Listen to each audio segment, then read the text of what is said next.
9 people? That's a lot. It feels like a whole baseball team. When I was young, I always dreamed of having a cute house with a white dog, just like in storybooks. But real life isn't always so nice. I finally got my own house, but when I came back from work, it was full of people, like a dormitory. I'm not happy about it. My name's Mary, and I'm 32 years old. I work in an office. I've been really focused on my job, but lately, all my friends have been getting married one after another. Buying wedding gifts has been expensive. I started feeling like I needed to find someone too, so I started going on dates. Mary, when are you going to give me grandkids? Every time I went home, my dad David would ask this, and it made me really uncomfortable. So, I started visiting less. My mom died when I was young, so I grew up with my dad, my brother, and my grandparents. My brother got married early and lives near our old home. He has 2 daughters, my cute nieces. I already have nieces at my brother's. Isn't that enough? But we always argued about it. Then my dad got in a car accident. When I reached the hospital, he was in bad shape. He passed away quietly while my brother's family and I were there. Dad, I wanted you to meet someone. I had a boyfriend introduced by a friend. He just proposed and we decided to marry. He liked to show off a bit, but he was kind. His name was Richard. Now that both my parents are gone and my brother has his own family, it does feel lonely, doesn't it? I said softly while petting my cat Lucy, just back from the funeral. Mary, you're not alone.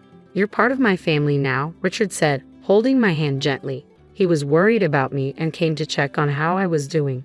Let's make a happy home together, I thought. Maybe I could find simple happiness. Little did I know what was coming. Welcome. It's a bit crowded though. I went to Richard's family home for a meeting. Patricia, his mom, was lively and straightforward. I felt a bit nervous walking in, thinking it would just be his parents, but there were lots of people, in-laws, step-grandparents, Richard's brother Charles, his wife Sarah, and their kids Thomas and John. Nice to meet you. That's a big group. The house, built by Richard's dad James, was a bit old and worn, but the family was so welcoming, it calmed my nerves. On the way home in the car, I mentioned how many people there were. Christmas or Thanksgiving must be quite something, I said to Richard, who chuckled in response. It really is crowded. I can't believe they live like this every day. I was genuinely surprised to hear this. Richard's family home was never big, and I thought it was just for gatherings. 8 people in that house, wow, Richard said. Originally, it was just his in-laws and step-grandparents. But then Charles, who couldn't keep a job, moved in with Sarah and their kids without asking. Charles will probably move out once he finds a job, Richard said, laughing. Back then, I thought Richard's family just had some challenges. After we got married, Richard and I, along with our cat Lucy, lived a peaceful life without kids yet. Richard helped around the house, and Lucy liked us. Charles and his family still lived in that crowded house. The walls were covered in children's drawings, and Patricia laughed, saying she stopped trying to clean them long ago. Sarah, Charles's wife, always looked tired. She was older than Charles and close to my age, so we became friends quickly. Hey Sarah, hurry up. Mary, don't just stand there. We're out of beer. Whenever I visited, it felt like Sarah and I were the only ones not sitting down. We were always busy, and I wondered if this was our fate. But the idea of Sarah doing this every day was scary. Sarah worked full-time to make up for Charles, who didn't work much. I was hesitant, but I finally asked, have you thought about leaving him? I've thought about it. It's tough. But we have kids, and he used to be kind, Sarah replied. I couldn't see any good in Charles, but I guess they had their reasons. That's what I thought. Around this time, Richard suggested, how about we build our own house? I was surprised but happy. I've always dreamed of living in a cute house like in storybooks with a white dog in the yard. I had never told anyone, but when I told Richard, he said, that sounds great. We spent our free time visiting model homes, choosing a builder, and a year later, our dream home was ready. We need to keep up with the mortgage, Richard said. Definitely, I replied with a smile. On the first weekend in our new home, Richard's family came over for a housewarming party. Here, Joseph, give them the gift. We're coming in. Oh, what a nice house. Patricia seemed really happy, like it was her own place. I smiled politely. Look, it's a party. Then Joseph handed me 2 cans of beer, like he just bought them. Charles wandered around and found our bedroom, saying, this bed is so comfy. He jumped on it, and the kids joined in, getting excited. Look, there's a cat. They ran around chasing our cat, Lucy. Lucy is friendly, but she's never met so many people at once, so she got scared and hid in the back of the room. Poor Lucy. I looked at Charles and Richard, who were already busy with the party. Mary, Patricia wants appetizers soon. Can I use your kitchen? And sorry about scaring Lucy, Sarah said, feeling bad. Why is someone as nice as her with a guy like that? I care for Sarah like a sister. I'll take care of it, Sarah. You relax, I said, but she still helped with cooking while managing the kids.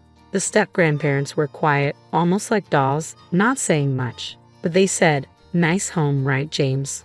"Yeah, sorry for the noise," James replied, even though the loud ones were the in-laws. The step-grandparents were the sensible ones in that house. So the odd ones were the in-laws, Charles, and probably my husband Richard too. After that, the in-laws and Charles started coming over almost every weekend. They partied loudly till dawn, and we got complaints from neighbors and even the police. Once Sarah, the step-grandparents, and the kids hadn't visited since the housewarming, but the in-laws put me to work without hesitation. I was really stressed out. Richard also started showing his true colors. Once, when I had a cold and asked him to pick up dinner, he came back with hamburgers. "I can't eat this right now," I said, feeling weak. Instead of getting mad, Richard said, "You need to eat to get better, Mary." What if I had the energy to eat that? I wouldn't have asked for help, I thought to myself. Once, when Richard was sick, I sarcastically asked if he wanted a hamburger. He got upset and said, "No, that's ridiculous." In short, this family was selfish and lacked empathy. They were in for a wake-up call. Enjoy your freedom while you can. You'll get what you deserve, I thought with a wicked smirk. A few days later, I had a business trip planned. "I'm off," I said happily to Richard on the morning of my departure. "Is your trip today?" "Sarah's also away on business," Richard said. "Really? I didn't know. What a coincidence," I replied. "Mom said they'd be in trouble without someone to take care of the house." Richard laughed mockingly, making me think he was being mean. I was busy during my trip. Days went by quickly, and before I knew it, a lot of time had passed. A big typhoon hit, and I contacted Richard. "We're okay, but the family home had some serious leaks," he said. I understood, thinking about their old house. The day I came back home arrived. As I walked from the bus stop, I heard loud laughter in the neighborhood. Is someone having a barbecue? It's so loud. The neighbors will complain. Wait, what? I was shocked. The noise was definitely coming from my house. As I cautiously opened the door, I found bags in the entrance and graffiti on the walls. I was stunned. "Hey, Mary, welcome back," a drunk Richard said. Frustrated, I went to the living room and found drunk in-laws and Charles while Sarah made food in the kitchen. The step-grandparents were quiet and the kids were drawing on the walls. There was also a woman I didn't know. Overwhelmed, I tried to stay calm. "What's going on?" I asked Richard. "Didn't I tell you? The family home had leaks, so they're staying here for a while," Richard said. "Who was away?" The in-laws, Charles and Richard, decided, "Why don't we live here?" Richard proudly suggested. Even with this explanation, I was stunned into silence. "It's okay. We're family. We have extra rooms." "No problem," the in-laws added, smiling. "Don't worry, Mary. The walls got a bit dirty, but it's just kid stuff," Charles said casually. "And who is that woman?" I asked about the woman on the sofa, playing with her phone. "Oh, that's Karen, a friend of me and Sarah," Richard explained. "Yes, that's right," she said with a smile. This girl, Karen, was kicked out by her parents and Richard said she could stay. "Thanks in advance," Karen replied, leaving me utterly confused. In our not-so-big living room, there were 9 adults and 2 children. The room was messy with scribbles on the walls, far from the new house look. The family was loud like a dormitory. I couldn't help but lose my temper. Seriously, 9 people is too many. Are you guys planning to start a baseball team or something? Then I realized something. "Hey, where's Lucy?" I asked, but no one knew where our cat was. Dad opened the window to smoke, and Thomas said Lucy ran away. Charles looked at him angrily. "What were you thinking?" "I told you to be careful with the windows," I said, nearly in tears. Richard, looking annoyed, said, "It's just a cat. We can get another one. If you're unhappy, we can just get divorced," he said with disdain. "You said divorce?" I asked. "Yes, I did. I might not if you apologize," Richard said confidently. "Oh, really? Well, then, here, write this," I said, slamming down the divorce papers I had prepared. My section was already filled out. I got my bags from my room. Why haven't you written it yet? I'm busy, I said coolly to Richard. They were shocked. Angrily, Patricia said, Richard, divorce her already. We've built the house, so she's useless now. Realizing too late. Richard said, you'll regret it. But I had no regrets. You're the one who'll struggle. Just write the papers, I said, taking them and giving some to Charles. He laughed. When did I marry you? Looking at the filled wife's section, Charles said, Hey, Sarah. This is Sarah, coldly. I'm divorcing you right now, Sarah said firmly. Charles exclaimed, Sarah bites the hand that feeds you, huh, Joseph? He was talking nonsense. From my perspective, Sarah had been treated like a servant in her in-laws' house. Charles took most of her earnings, leaving little for living expenses. This allowed Charles to do whatever he wanted, and the woman in front of me was Charles's mistress. Mary, I think my husband is cheating.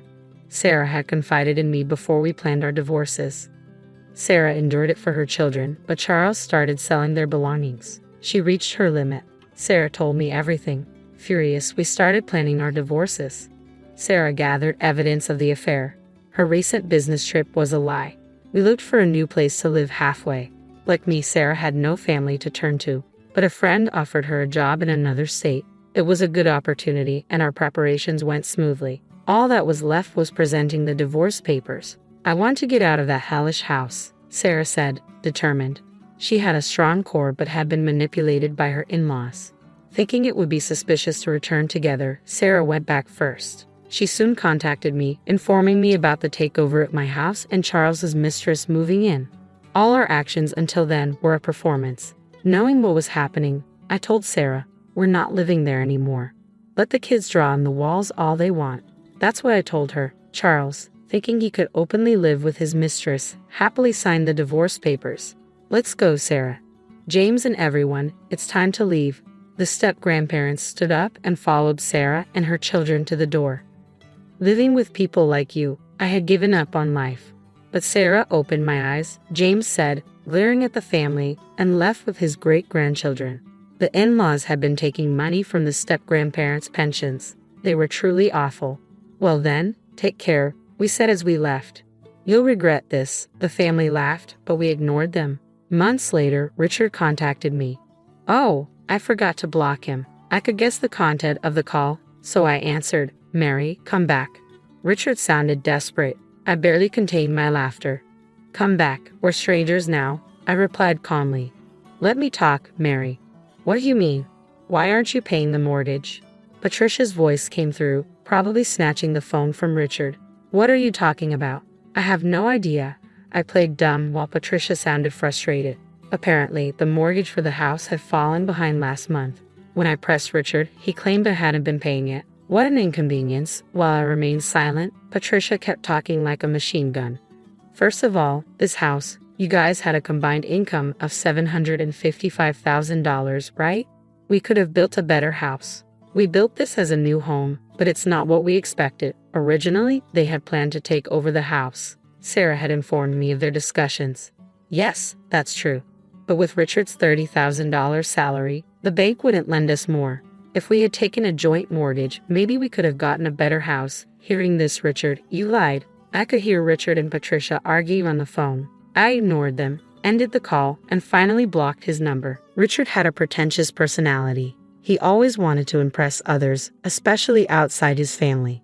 When he suggested building the house, I already had divorce in mind. I told him a friend's husband got a mortgage on his own.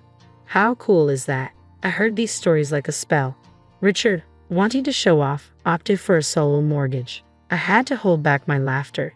He probably didn't tell his family because he was afraid of them knowing the truth. But I didn't care. The house was built to Richard's taste. I had no attachment to it anymore. Richard hadn't cheated, but there were no alimony penalties in our divorce. So despite him, I left him with the mortgage debt as my revenge. Let him suffer, and I was able to rescue Sarah, whom I cared for like a sister, from that house. That was my main goal. Later, they couldn't pay the mortgage, and the new house was repossessed. But it was a mess inside, with scribbles everywhere and walls yellowed by cigarette smoke from Charles and his mistress. It didn't look like a recently built house. Richard had to rent a cheap apartment, and Joseph and Patricia ended up moving in with him. They'll probably never leave him alone like parasites. I don't care. They're strangers to me now. The only good thing about my former in-laws was that the children weren't affected. Otherwise, they were the worst. Sarah, as Charles' ex-wife, successfully claimed alimony through a lawyer. She had to borrow money but managed to pay it off. I'm glad for her. Charles and his mistress became outcasts in their community and are now missing. They haven't repaid their debts, confirming how awful they are.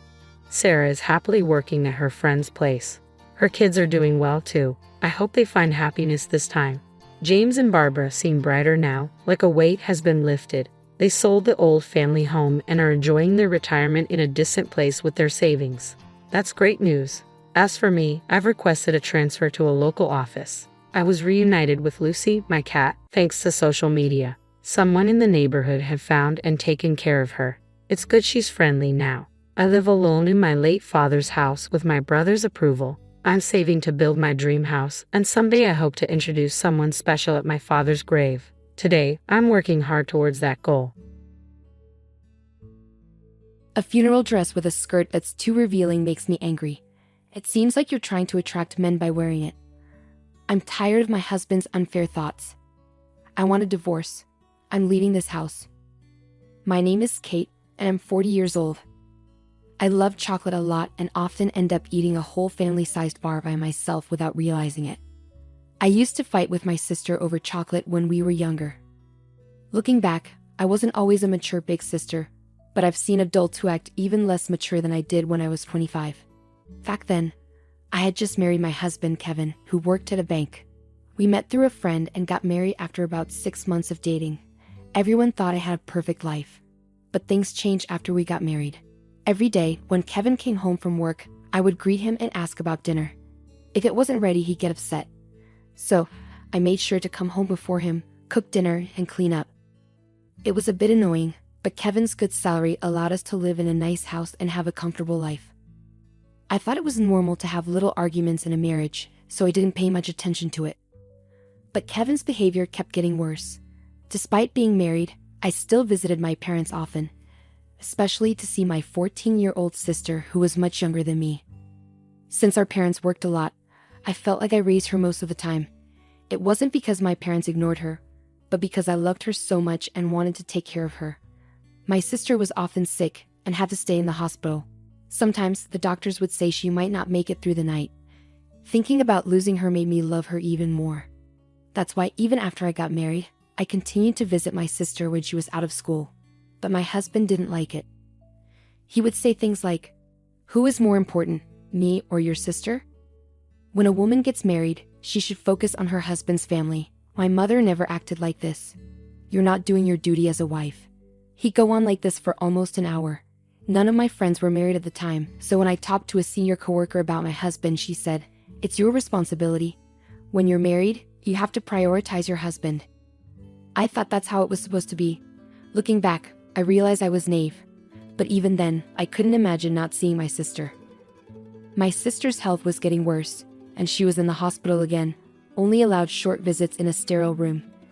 It's natural for a family to want to be together in times like these. Sometimes, I'd even take a day off from work to go see her, and I started going to the hospital even on days when my husband was off. But my husband strongly disagreed with this. One day, out of the blue, he invited his mother, my mother-in-law, over to our house. With her there, he confronted me. "What are you even thinking? I work hard to take care of our home, and you can't even do that properly. You're just hopeless. I've told you so many times not to wear skirts, yet you still do. It's inappropriate for a married woman to wear a skirt. What's the problem with me wearing the clothes I like? And this dress was chosen by my sister. I can't just give up on it." "See, there you go again. Always bringing up your sister, Kate. You should be caring more about me. After all, who do you think supports you? Hey, I work too. You can't just claim you're the only one providing." This argument isn't getting us anywhere. "Listen, I've already called your workplace and told them you're quitting. You should be thankful. From now on, your focus will be on taking care of the house." "What are you talking about? You can't make decisions like this without asking me first. I'm not going to listen to you. Starting today, you're going to live with my mom. Maybe then you'll learn how to be a proper wife." I don't understand what's gotten into you. You're acting irrationally. Shut up. The angry husband smashed a glass on the floor and continued to throw things around in his rage. Seeing the broken glass made me truly scared of my husband for the first time. I regretted marrying him, wondering how I ended up with someone like him. Later, I tried to cancel my resignation with my company, but they told me not to cause any trouble. It turned out my husband had demanded my resignation in a way that was almost abusive, so I lost my job and had to stay at home as my husband wanted. When I told him I quit my job as he wished, he apologized with a smile, saying he might have gone too far. But after seeing his true nature, I couldn't trust his apology. The next day, my husband surprised me by bringing home a group of his coworkers. He proudly introduced me, saying, "I wanted to show off my lovely wife," and his colleagues joined in, praising my appearance. Then, out of the blue, he declared, "My wife is an amazing cook. You have to taste her food before you leave." I panicked, realizing we didn't have enough food for everyone. "It's fine, just make something simple." "I don't want you to stress out," he reassured me. "I can go shopping if we need more ingredients," one of his female coworkers offered.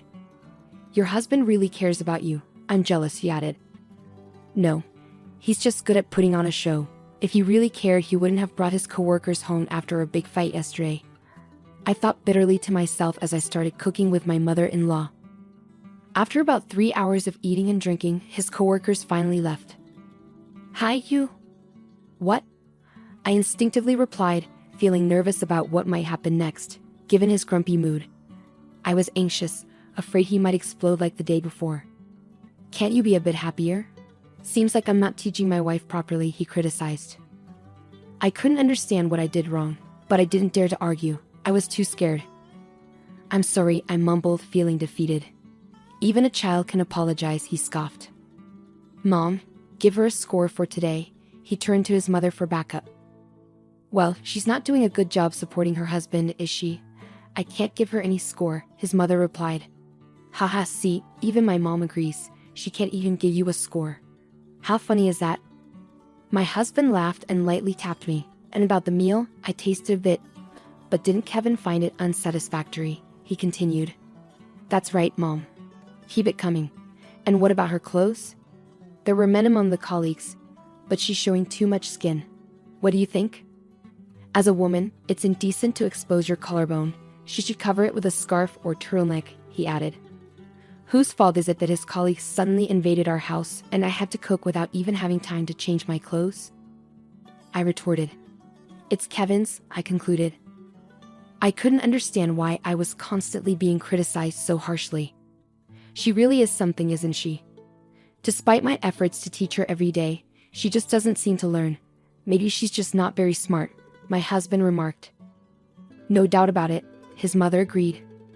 That day, I endured a lecture for nearly 2 hours. By the time I finally got a chance to take a bath and go to sleep, it was almost 4 a.m. I had to wake up soon to prepare my husband's lunchbox, so I decided to skip sleep altogether. Despite everything, my husband continued to try to teach me a lesson, especially when I kept visiting my younger sister. About a month and a half later, I received the heartbreaking news of my sister's passing. "I wished it was a lie," I murmured, desperately hoping that my mother's announcement of my sister's passing was just a cruel joke. I had been warned countless times about my sister's critical condition, and I had even shared what I thought would be my last moments with her. I thought I was prepared, but my heart couldn't accept the reality. She was only 14 years old. I questioned whether my sister, who endured painful treatments and constant hospital stays, had truly found happiness in her life. As her older sister, I had been able to bring her joy. However, the last expression I saw on her face in the hospital was a smile. It seemed she hadn't suffered. "You fought bravely and you did your best. Thank you for everything," I whispered through tears as I hugged my sister and bid her a final farewell. The funeral passed in a blur, and I realized I hadn't been home for several days. I informed my husband about my sister's passing, but as expected, he didn't bother to attend the funeral. Instead, he said something hurtful like, "You should prioritize me over the dead." Unable to bear such cruel words at such a time of grief, I ignored him and hung up the phone. When I finally returned home, weighed down by sorrow, my husband and mother-in-law were waiting for me at the door, looking stern and unwelcoming. "You're quite late, aren't you?" my husband remarked. A family member has passed away. I couldn't just come back in a few hours. How can you accuse me of lying so easily?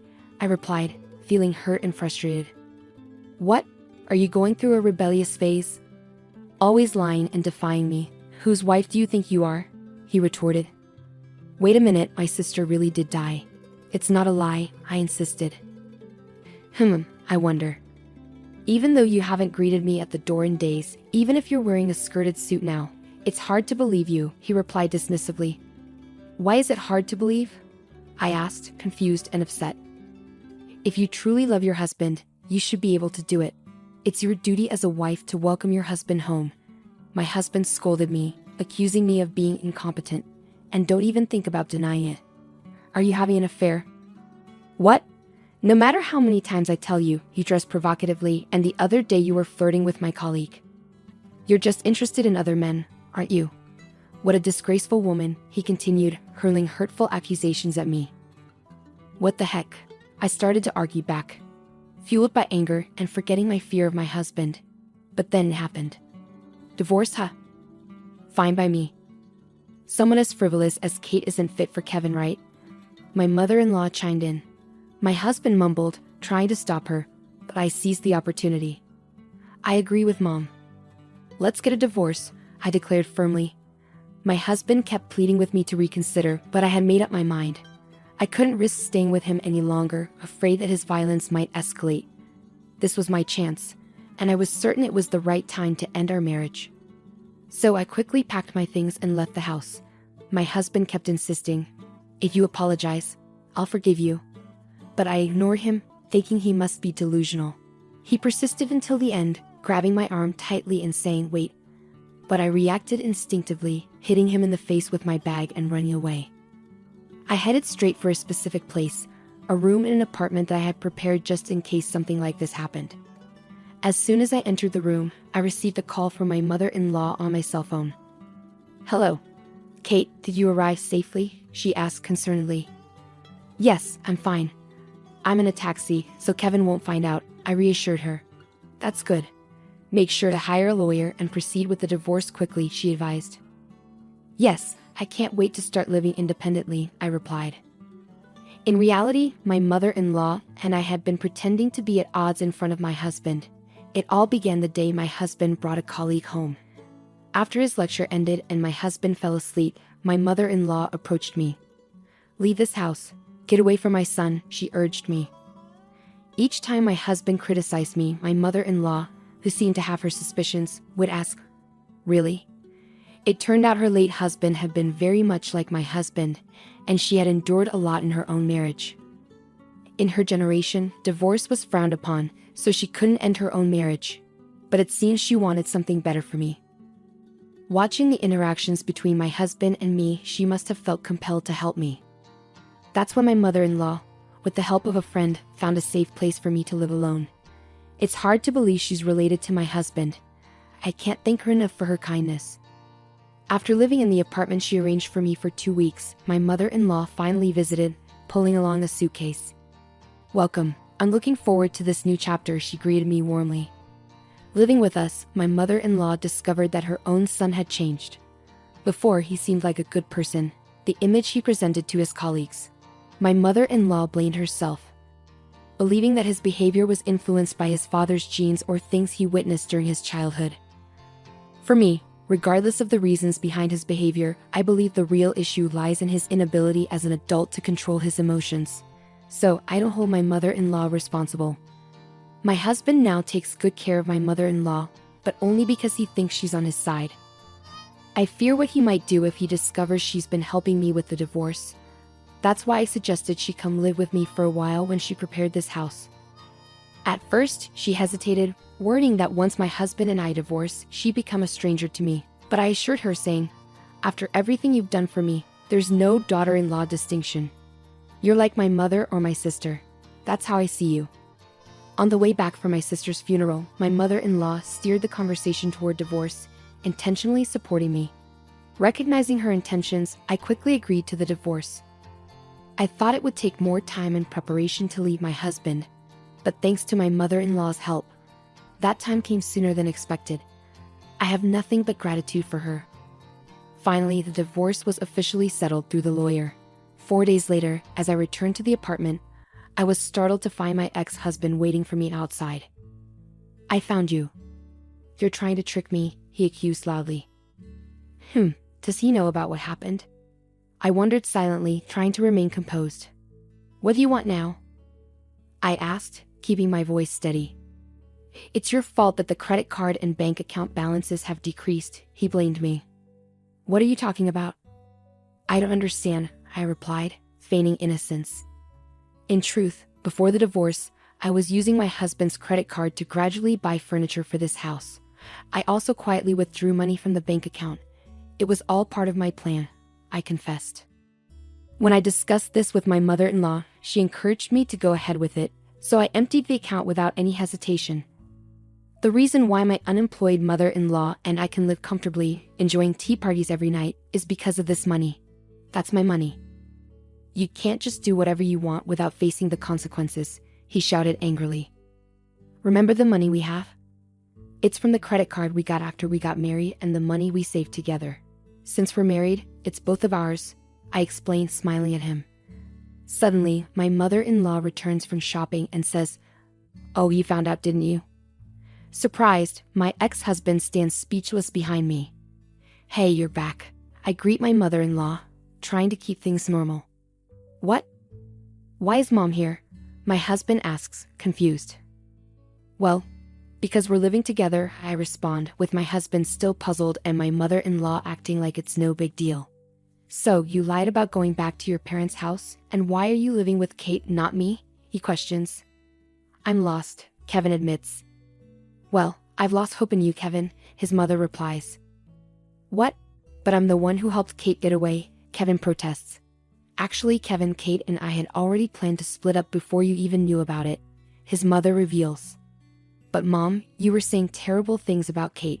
"Yes, well, when I was criticizing her, I was really imagining you in her place," his mother confesses. "What do you mean?" Kevin asks, confused. "Because you're not the sharpest tool in the shed, and you get all worked up over silly things like a woman showing her collarbone. I was worried Kate would be in trouble. She deserves someone better than you for a husband," Kevin's mother bluntly tells him. Kevin is taken aback by his mother's harsh words. Meanwhile, I find her response so unexpectedly funny that I burst into laughter. "Mom, you do realize I'm your son, don't you?" Kevin asks, trying to make sense of it. "Unfortunately, yes." "I guess I should have raised you differently," his mother responds dryly. I can't help it, and my laughter grows even louder. "You're just a chit off the old block, like your dad. Watching you mistreat Kate reminded me of my own past. I worried that if she left you, you'd come crawling back to me. I couldn't take that chance, so I left you and moved in with Kate, for both our sakes," Kevin's mother explains. Kevin's mother's confession brings tears to his eyes. He finally explodes. "Is it my fault? Why? You're my child. You've been neglecting me." His mother laughs, almost incredulously. "Do I still need to mother a grown man who's almost 30, she scoffs. A few neighbors gathered as our argument escalated in the yard. They chuckled at my ex-husband's dramatic outburst, saying, "He's really making a scene." With people watching, he didn't dare lay a hand on us and retreated to his house. But the next day, he seemed to have completely lost it. He started spreading rumors about us to his friends and co-workers who used to hang out at our place. My ex may seem nice, but she ignores her husband, he complained to anyone who would listen. One woman at his office fired back, "You know, your behavior is exactly why women are wary of their husbands. It's becoming a societal problem." Although no one openly agreed, the vibe at work made it clear that Kevin was in the wrong, and he felt increasingly isolated. In the end, my ex-husband, who turned out to be quite sensitive, couldn't handle the judgmental stares and whispers anymore. He quickly quit his job. It's ironic how he was so quick to criticize me but couldn't handle criticism himself. How sad. Feeling alone, he sent me a lengthy letter trying to justify his behavior and boasting about his greatness as a man. The letter was a whopping 10 pages long. I was surprised when I received the thick envelope. I had blocked his texts, but if he could write this much by hand, I can only imagine how many texts he would have sent. His final line was, "If you ever miss me, feel free to contact me." So I playfully replied, "Then please go ahead with the property division." That sparked another big argument. I used to be afraid when we lived together, but not anymore. I stood my ground with my lawyer. Even before his mother suggested I leave, I had secretly been recording his behavior at home, preparing for a divorce. All those months enduring his hurtful words paid off. With the evidence, I successfully sorted out the property division. After that, I moved out from living with my ex-mother-in-law when I found a new job. It was still close enough for a reasonable commute. Surprisingly, she had found herself a boyfriend. It turned out the person who introduced us to the apartment was her new beau. She left with him, holding hands, and said, "Come visit us once we're settled." I must admit, my ex-mother-in-law really surprised me. She's a fantastic woman, and it's clear why she's so well liked, regardless of her age. As for me, I spent my best years focused on work after changing careers, thinking I might have missed my chance for remarriage. However, I started joining regular online gatherings with my colleagues. This gave me more opportunities to casually exchange contact info with people I didn't usually talk to, including a director from another department who showed interest in me. At first, I kept my distance because we worked for the same company. But as we began having private online chats about things we couldn't discuss at work, we grew closer and eventually started dating. The head of the department, who hadn't been in a relationship for years since his last girlfriend left him because of his workaholic tendencies, treated me with caution, saying, "I don't want to repeat the same mistake." And happily, we decided to tie the knot next year. I was concerned that his parents might not approve of me, considering I've been divorced before and he's getting married for the first time. However, I'm relieved to see his parents are accepting and even grateful, saying, "Thank you for being with our son." When I shared the news of my upcoming marriage with my ex-mother-in-law, she was genuinely happy for me. Oh, and about my ex-husband, it seems he found a job at a different bank and got remarried. But knowing his personality, it's likely he's been divorced again. That makes it 3 divorces now. He works at a bank and initially comes off as charming, but he tends to blame his ex-wives for the divorces, which makes it seem like women fall for him. Even when my ex-mother-in-law tries to warn women about his true nature at wedding receptions, he manages to manipulate them skillfully. Well, after 3 divorces, it's likely he'll start being avoided by women. I just hope there won't be any more victims. With the way he's going, he probably won't have a good ending because he's likely disliked by many women. But honestly, it's not my concern anymore. Guess what it's like to travel abroad with my husband's money, my sister-in-law Betty boasted. "I wonder how it feels to rely not only on your parents but also on your brother," she added, sounding a bit rude. I felt really angry at her boldness. "Well, you're not any better. You stay at home all day but still hire a maid and don't do any chores," I snapped back. "That's enough, both of you, stop it," my father interrupted as our argument started to get out of hand. He calmed me down with a gentle look and then turned to Betty. "It seems like you both can't enjoy your trip with us here. We'll head back home. Sorry for disturbing," he said politely. "My name is Lisa. I'm almost 40 years old and I work while living with my father. My mom passed away from an illness 10 years ago, and my younger brother Jake, who is 5 years younger than me, has already gotten married and moved out. I live simply with my father in our bay house. It's not that I can't afford to live on my own. I choose to live with my father because I worry about him. After my mom died, he started having a lot of health problems and had to stop working as he got closer to retirement age. His health got worse to the point where he wouldn't eat for days unless reminded and would be stuck in bed for almost 2 weeks if he got sick. I couldn't leave my dad alone in that condition. At that time, my brother Jake was already working as a lawyer and was engaged to be married. Jake and his fiancée were planning to build a new home near ours, so it was obvious that I would continue living with my father.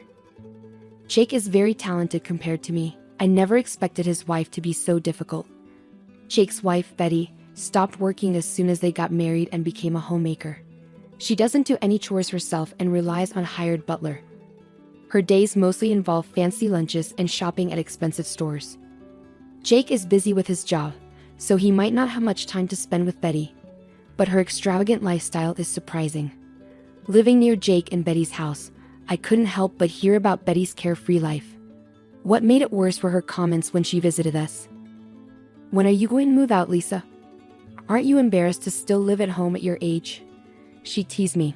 I often bit my tongue and just smiled vaguely, not wanting to hear such words from a woman who doesn't do any housework and just enjoys herself. I wish she wouldn't come over at all, I thought to myself. But my father felt sorry for Betty, thinking Jake might be too busy and she might feel lonely. He didn't push her away. Instead, he often invited her to have dinner with us. I wish Jake and my father could understand how much Betty's behavior was affecting me emotionally. But when I saw my father, unaffected by Betty's bold attitude, happily eating dinner with her, I couldn't help but feel like as long as he was happy, that was all that mattered. Why did Jake marry someone like her? I often wondered about it, but I figured there must be qualities in Betty that only Jake could appreciate. I chose to ignore Betty's rude comments and quietly continued eating. That day, like usual, my father invited Betty to join us for dinner. Jake had been really busy with work lately, and Betty usually just helped herself to food prepared by the housekeeper. Maybe feeling sorry for Betty, my father decided to buy some fancy ingredients and suggested that the three of us have a nice meal together. I wasn't very excited about it, but since my father insisted, I didn't have much of a choice. I went to the supermarket in town and bought some ingredients, then managed to make some dishes I'd never tried before. My father, who hadn't been eating much lately, was really happy and joked, saying, "I'm extra hungry today." Betty showed up quite a bit later than we agreed and plopped down in a dining chair without even saying hello properly. The dishes I'd made were all laid out in front of her. "Now that we're all here, let's dig in," my father said cheerfully, but Betty didn't seem happy. She pushed the food around with her fork, let out a big sigh, and said, "Do you really expect me to eat something that looks this unappetizing?" Betty shot me a disdainful look as she glanced at the dishes. I stared back at her, then turned to my father in surprise. He also seemed taken aback, his mouth hanging open as he looked at Betty. "Well, it might not be as fancy as what your housekeeper prepares, but Lisa made all of this herself. Can't you show a bit more respect?" My father responded sternly. Betty immediately frowned. "I never said I wanted to eat with you guys. I'm just trying to create some memories here, and you serve me something that looks so unappealing. Can't you think about how I feel?" "What do you mean by making memories?" I muttered under my breath, but Betty caught on quickly. She looked down at me and my father, smirked, and said something shocking.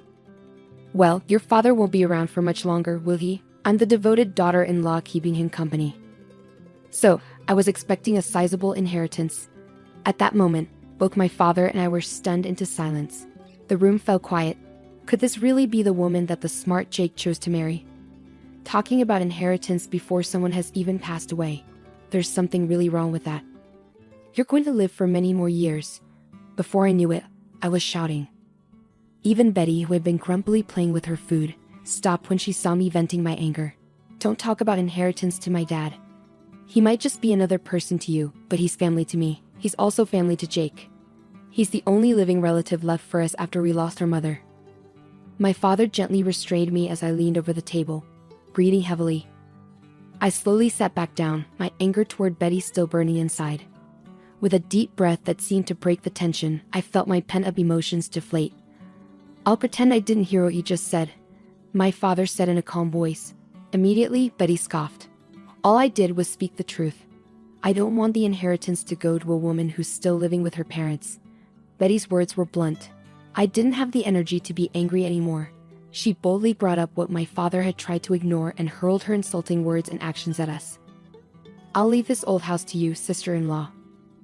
Looks like you won't have to worry about losing your place to live," Betty said with a mocking laugh. I wanted to argue back, but when I saw my father quietly shaking his head, I held my tongue.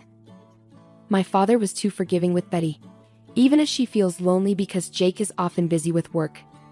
It's not right to excuse an adult who doesn't know how to speak respectfully. My father glanced at my expression and murmured softly, "She's the one Jake picked." There was a sad smile on my father's face. He looked like a dad dealing with a troublesome daughter and also like a man who's been worn down by life. I couldn't bring myself to say anything when I saw my father's expression.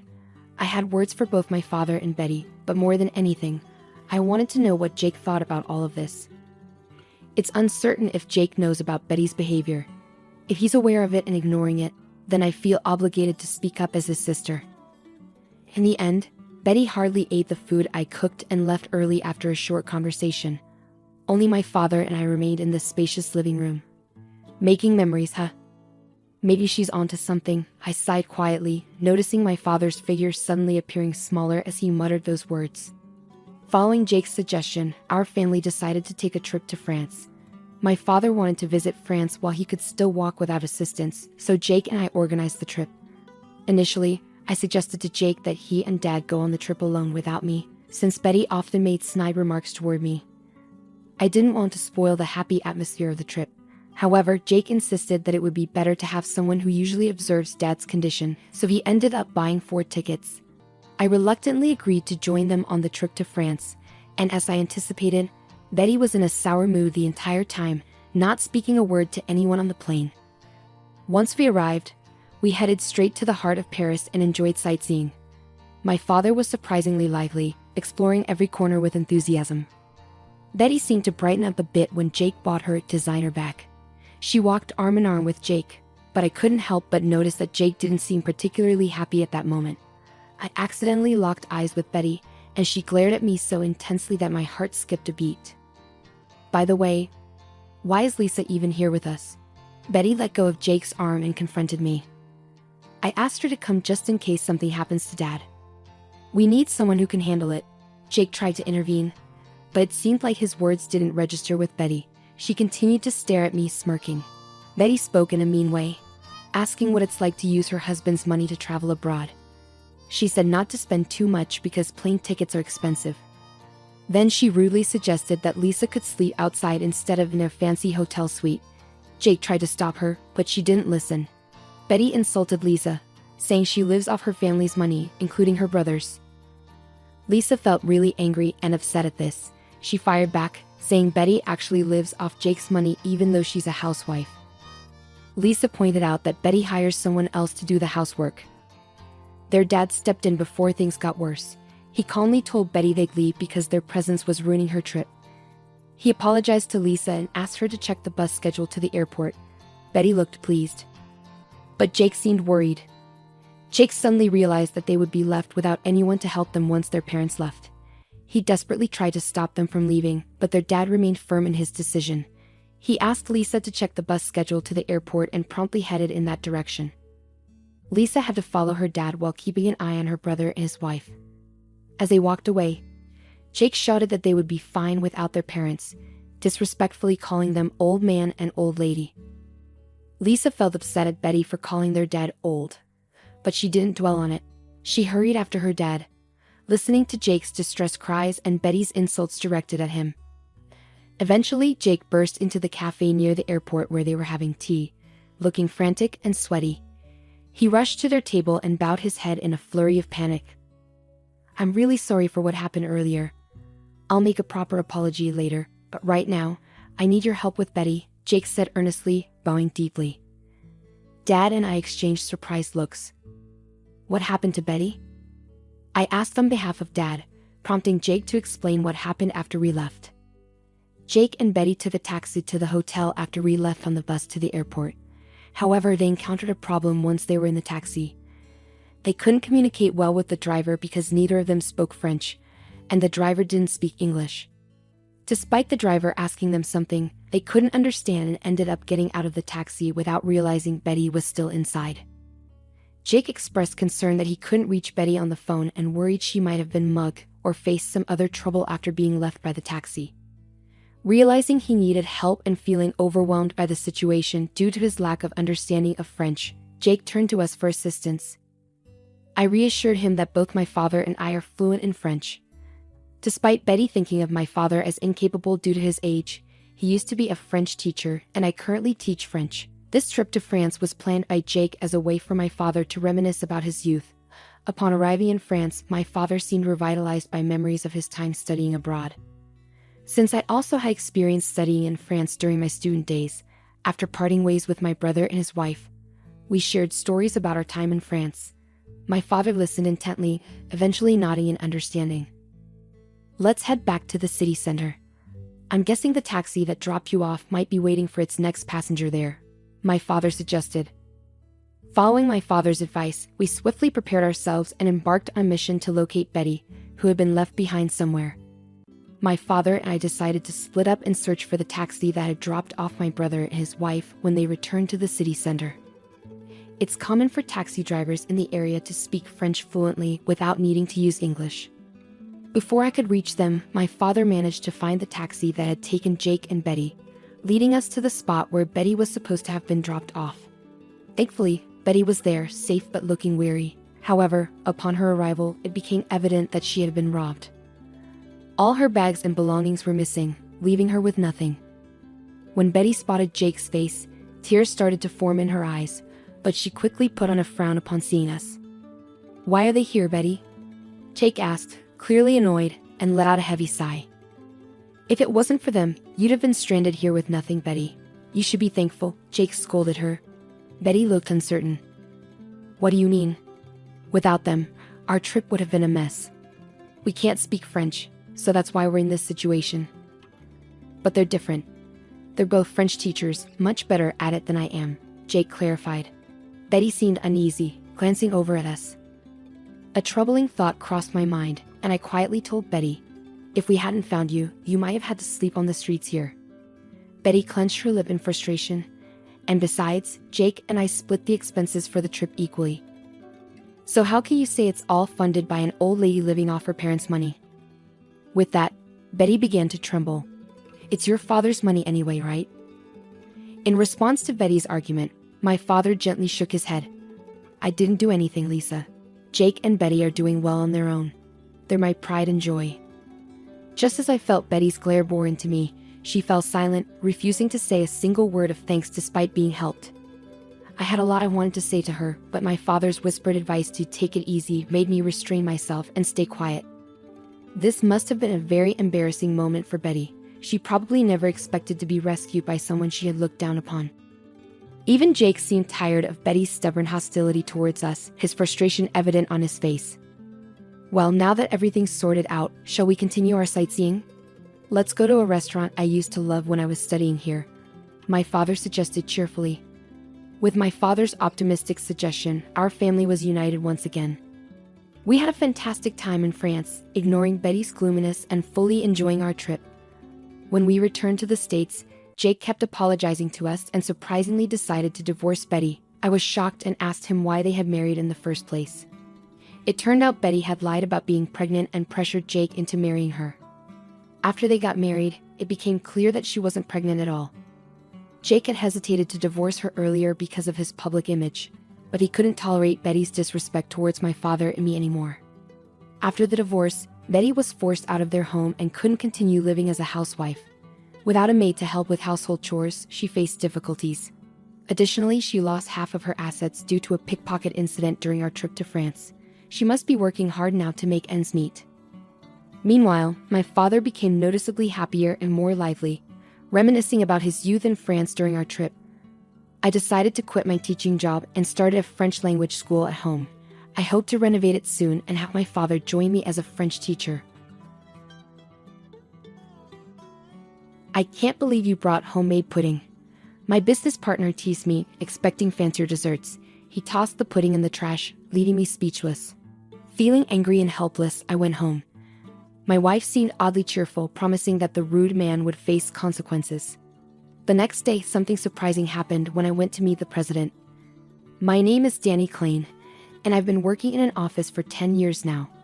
Today, I'm feeling nervous because I have to bring a gift to a tough business partner named Walter Morris. He's picky about gifts, and if he doesn't like yours, he won't even talk to you properly. Sometimes he'll even make up excuses to send you away. But he's important for our business, so I have to deal with him." One day, my manager came to my desk and praised our company's great patented technology. I agreed, but also mentioned how they'd become arrogant because of it. We used to work together closely, but things have changed. My manager looked at me sympathetically. I chuckled bitterly and ran my hand through my hair. "I've heard that the president and his wife are nice people, despite Walter being difficult. I hope things improve soon." "Yeah, things should get better soon. It's tough, but it's all part of the job." "Thanks, I'll give it my best shot," I replied to my manager. But finding the right gift every time is such a hassle. If I get him the same thing again, he accuses me of being lazy, I complained. My manager suggested, You know, the president's wife really likes pudding. Maybe next time you see them, consider getting some pudding. As soon as my manager mentioned it, I thought of a special pudding from a local store. It was incredibly smooth and creamy, just melting in your mouth. It had the perfect balance of richness and sweetness, exactly like the pudding my wife, Lily, makes. Lily runs a small pastry shop from our home, and her puddings are a hit with everyone in the neighborhood. They're so popular that they often sell out by mid-afternoon, loved by both kids and seniors alike. After work, I hurried home to find Lily already in the kitchen, preparing dinner. As I entered, a sweet aroma filled the air, making me smile. Lily greeted me with a cheerful welcome home, humming a tune as she worked. Excitedly, I told her about my conversation with the boss and how his wife loved pudding. "I want to take some as a gift. Can you make some?" I asked eagerly. Lily hesitated for a moment before asking, "Do you think my pudding will be good enough?" I could see a hint of nervousness behind her smile, but it reassured me. Even though Lily makes amazing puddings, making one as a gift for my business partner's wife was understandably stressful for her. Still, she agreed with a nod and said, "Okay." Once dinner was ready, Lily didn't even sit down to eat. Instead, she jumped straight into preparing the pudding for tomorrow, insisting she needed to get it done. "Thank you, Lily." "I'm sorry," I said, feeling grateful but guilty. "It's no problem. I want more people to taste my pudding," Lily replied cheerfully, diving into the preparations. She moved back and forth between the kitchen and her shop, busy with the task. Seeing her determination, I couldn't just stand there watching. I decided to pitch in and help, following Lily's instructions closely. We ended up staying up later than usual, eagerly anticipating the reaction of the boss and his wife the next day. I fell asleep almost instantly. The next morning, I woke up to find Lily already awake, her head popping out from the shop, wearing a white apron. "It's ready," she announced, holding a tray of neatly wrapped puddings in her hands. "Thank you, Lily," I expressed my gratitude, not knowing how early she must have woken up to prepare everything. I thanked her repeatedly, feeling appreciative of her effort. Lily, looking a bit bashful, responded, "It didn't take too long because you helped me." As I reminisced about the morning's activities, a smile crept onto my face. I carefully placed the puddings, wrapped in white paper bags with blue ribbons, on the passenger seat and let out a sigh. With renewed confidence, I started the company car. There shouldn't be any problem with Lily's pudding. It's sure to impress. That's what I believed, until I heard a voice that crushed my hopes. "What's this?" Just like always. I mentioned Walter's name to the receptionist with a smile, and she asked me to wait for a moment. Taking a seat in the entrance, I made sure the pudding in the bag was safe. As I waited, I noticed Walter approaching from the elevator, wearing a slight smile. When he glanced at what I was holding, he immediately questioned, "What is this?" with doubt in his voice. I couldn't help but flinch. Nevertheless, I replied calmly, "It's just a small gift. It's pudding made by my wife, who runs a pastry shop." But before I could finish, Walter scoffed, "Pudding? Are you mocking me? Shouldn't you bring something fancier?" His words were filled with disdain, and he looked at me as if he were mocking me. At first, I didn't understand, but as it sank in, I felt my fists clenching in anger. Walter was a client I had been working with smoothly until now. I couldn't afford to ruin our relationship, so I swallowed my emotions and tried to reason with him. "Even though it's not fancy, my wife's puddings are quite popular," I explained, but Walter dismissed it, saying, "No way. I can't eat pudding made by an amateur." He snatched the bag of pudding from my hand roughly, leaving me stunned. "What are you doing?" I exclaimed, taken aback. My anxious voice clashed with Walter's dry laughter, attracting curious glances from the receptionist and other employees passing by. "I can't believe you give me such low-quality stuff," Walter remarked, lifting the bag to his face with a scrutinizing gaze. My anger surged, but I fought to keep my cool. Then I heard him say, "It's the CEO's wife's favorite. Even so, would you bring something made by an amateur?" I defended, feeling the need to stand up for Lily's skill. "My wife is definitely not an amateur. Even so, you must understand that I can't serve such an unsightly pudding to the president." With that, Walter released his grip on the bag, letting it fall into the trash can nearby. It happened so fast that I couldn't react, leaving me standing there in shock. The bag with the pudding inside made a mournful sound as it landed in the bin. A small gasp escaped from the receptionist nearby. "I'll take care of it for you today. Just be more careful next time, Walter stated, his voice dripping with irritation. All I could do was stare at the discarded pudding and mutter a barely audible, I'm sorry. Walter nodded in response, his expression unreadable. Whether he was satisfied with my apology, I couldn't tell. I've got some urgent matters to attend to. I hate to do this, but could you please leave? Without waiting for my response, he turned and headed towards the elevator. I stood there stunned, unable to tear my gaze away from the discarded pudding. Time seemed to blur, and before I knew it, I found myself back in my company car. The memory of Lily's hard work on the pudding weighed heavily on my heart, filling me with a mix of sadness and anger. Most of all, I felt frustrated with myself for not being able to stand up for her or myself. All because Walter was a business partner. I couldn't focus on work that day, my mind consumed with how to tell Lily about what happened. When I got home, Lily greeted me with a smile, casually sipping tea on the couch. Caught off guard, I paused in untying my tie. Did something happen? Lily asked, noticing my hesitation and concern. Unable to hide it any longer, I confessed everything to her. I'm sorry, he threw away the pudding you worked so hard on right in front of me. Lily looked surprised at first, but then she gently squeezed my hand. It's not your fault. Maybe there was something wrong with the pudding. Deep down though, I knew that wasn't true. Walter hadn't even bothered to look inside the bag before tossing it away. It didn't matter what was inside. If it wasn't up to his standards, it was going in the trash. Before I could apologize again, Lily stopped me. She seemed to think for a moment, then grinned mischievously. That man's getting fired.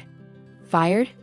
I questioned, taken aback by Lily's comment. I'm just kidding though, she reassured me with a soft chuckle. Even though it might not have been perfect, it's still disheartening to hear that the pudding I worked so hard on was thrown away. Her reaction was understandable. Anyone would be upset to hear their efforts were disregarded like that, even Lily, who rarely makes such remarks about rude clients. But who knows, it could happen, she added mysteriously, leaving me feeling a bit puzzled. But that was the end of our conversation.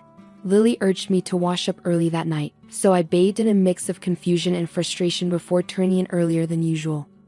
The next day, still feeling weighed down by yesterday's events, I headed to work with a heavy heart. My boss had instructed me the day before. I know it's not ideal, but tomorrow you need to buy a cake from the high-end Western confectionery store in front of the station. His words echoed in my mind as I stopped by the pastry shop near the station on my way to work and bought a cake. I placed the box from the fancy pastry shop on the passenger seat, letting out a sigh heavier than the day before. Yesterday, I had promised Walter that I'd come back today with an apology gift. Maybe because of the incident, Walter had responded with an even more arrogant tone. All right, I'm counting on you this time, he said before hanging up.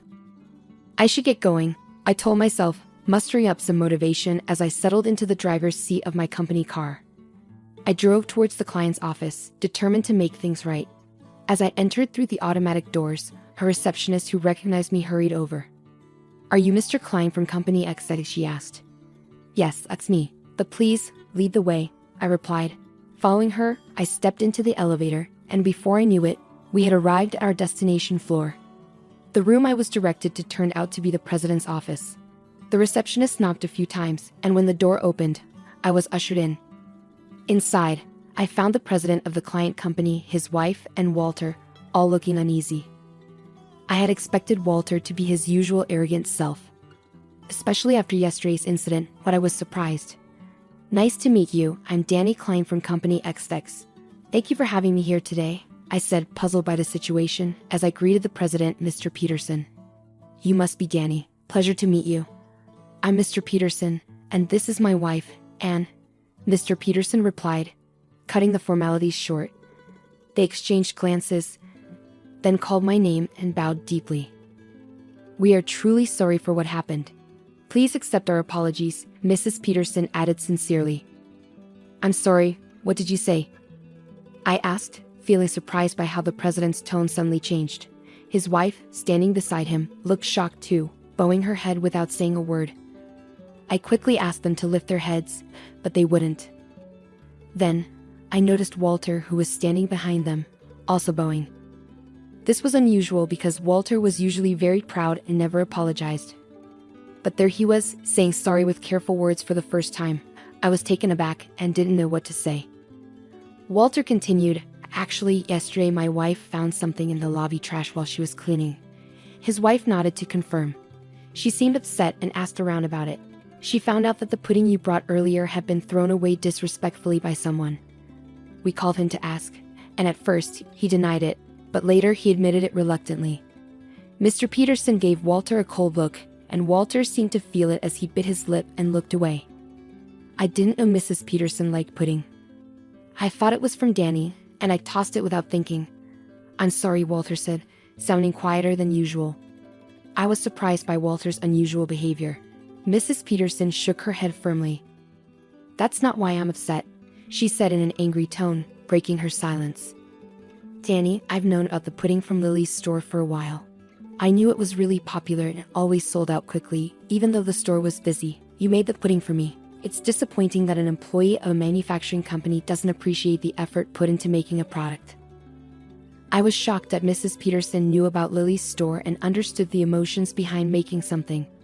Walter, looking even more nervous, tried to apologize again, but Mr. Peterson told him to face the person he was apologizing to and lifted his pale face up. "Walter Hooper sincerely apologized to me for carelessly throwing away the handmade gift from your wife yesterday." He faced me directly, bowing his head repeatedly.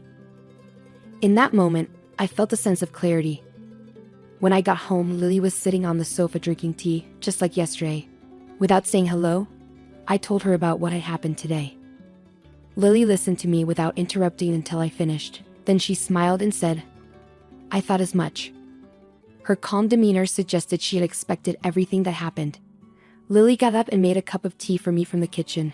As she handed it to me, she began to speak. "Actually, yesterday evening, a man in a suit came to buy our pudding, but we were all out. He mentioned that the wife of his company's CEO loves our pudding.